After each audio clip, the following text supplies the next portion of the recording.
Am I under arrest? For now. I'm under arrest? Yeah, I'll explain everything, but before I explain myself to you, we talk to each other, I need to read your rights, okay? What am I under arrest for? Well, like I said, I need to read your rights first. Obviously, the charge is robbery, okay? Yeah, I'll explain everything. I'm under arrest for robbery? You are, but let me read your rights real quick, okay? And then I'll explain it all to you. Is that okay? Let me do that real fast? All right, Jeff. Can you read with me? Just read in your head, okay? Before we ask you any questions, you must understand what your rights are. You have the right to remain silent. Anything you say can will be used against you in the court of law. Does that make sense? You've probably heard these before, haven't you? Does that make sense? Do you understand your rights? Do you understand your rights, Jeff? Yes or no? You understand? Do you understand what I read you? Do you comprehend what I read you?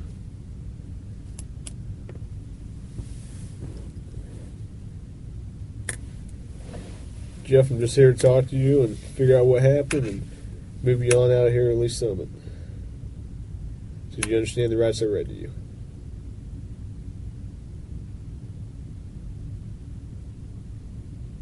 If you got something that says you didn't do this robbery, this is your chance to talk to us.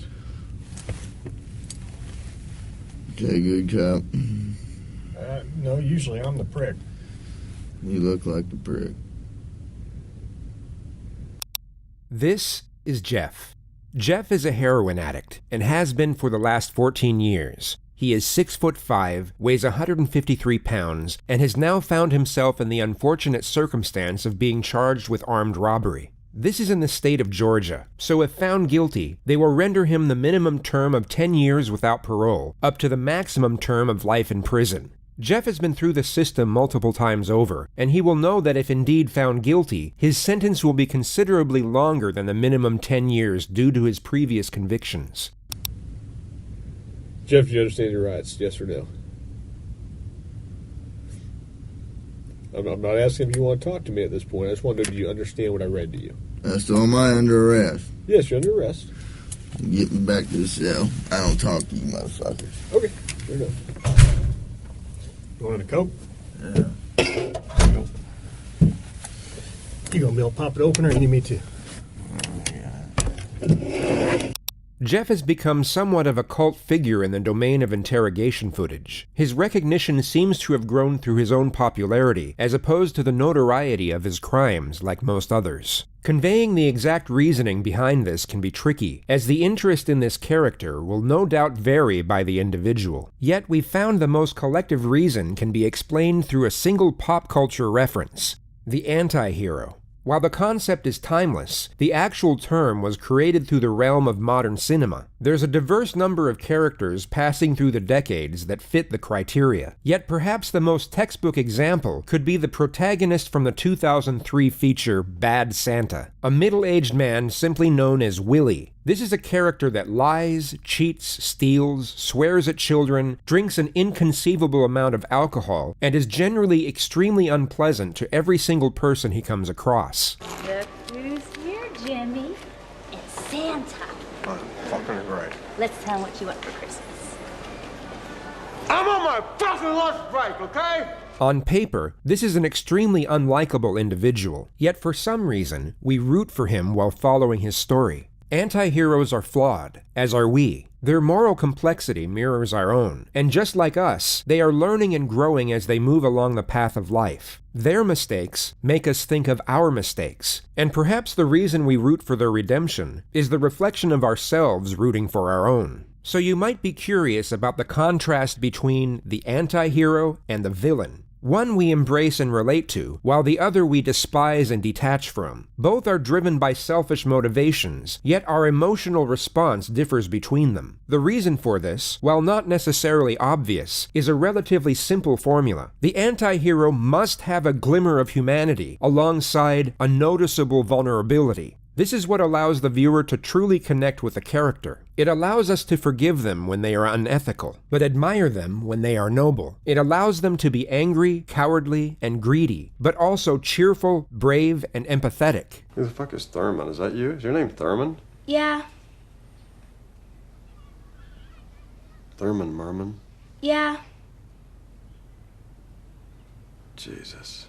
With relation to Jeff, while many of us can't relate to the feeling of being addicted to heroin for well over a decade, we can certainly understand the feeling of sadness. While we may not be able to put ourselves directly in the shoes of an addict, we can somewhat relate to the adversity that comes with it, not to mention the incredible magnitude of the situation he is going through in this video. How he responds to this very moment is quite literally the precursor to his entire future. He is at a crossroad moment in life, where on one side is the possibility of hope, and on the other side is the outright guarantee of despair. The long-term path he goes down will be the consequences of the short-term choices he makes, all of which have to be judged and decided on while going through the early stages of heroin withdrawal.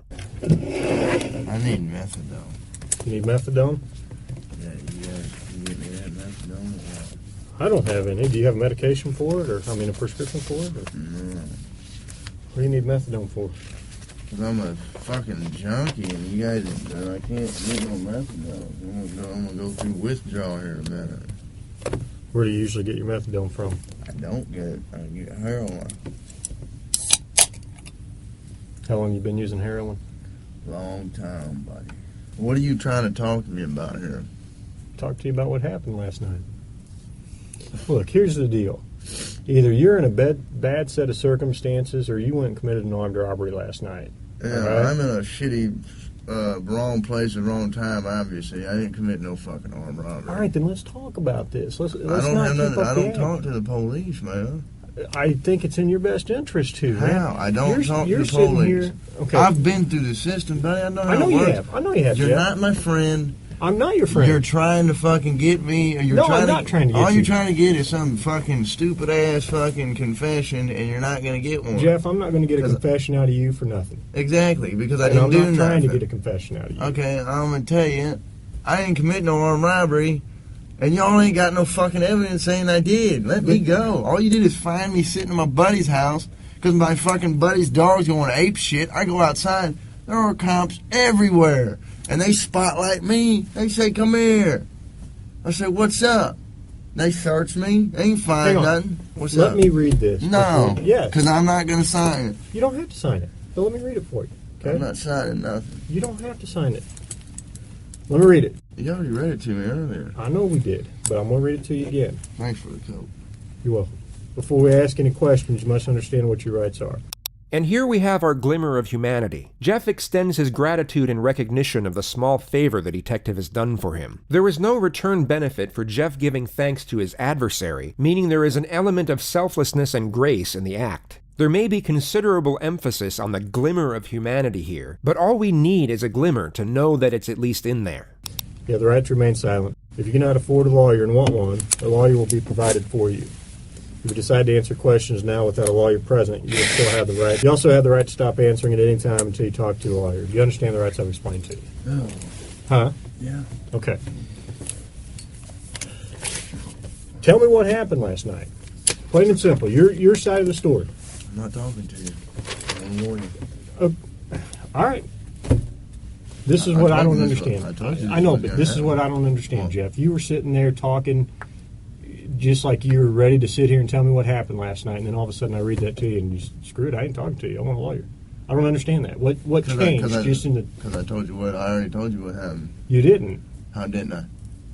You didn't tell me what happened last night. How didn't I But- just tell you what the But fuck- now you've handcuffed me, and I can't talk to you because you've asked for an I want a lawyer. attorney. So, okay, that's fine. But I will tell you right now, you're still on a hold for a robbery. I know. I don't know why I need a fucking lawyer because obviously I didn't do nothing. And obviously you guys know I didn't do nothing because I've been arrested for the same bullshit before and you guys don't interview me this much. So, wham bam, thank you for the coat. Put me back in the cell. What's that? Just my phone. All right. I know we did this twice, but I got to do it again every time, okay? Before I ask you any questions, I got to read your rights. You understand that? Okay. Go ahead and sign there. I'm going to take your Jeff off. Look, I'm not signing nothing. I don't want Okay, you don't have to sign anything. You understand your rights, though, right? Yeah. That's all I need is a verbal yes? Yeah. Okay. So when's this coat gonna be here? Or is that just a fairy tale? It's coming. He's getting it right now. He'll be here in about 2 minutes. He has to walk to the soda machine. Tastes good. Mm-hmm.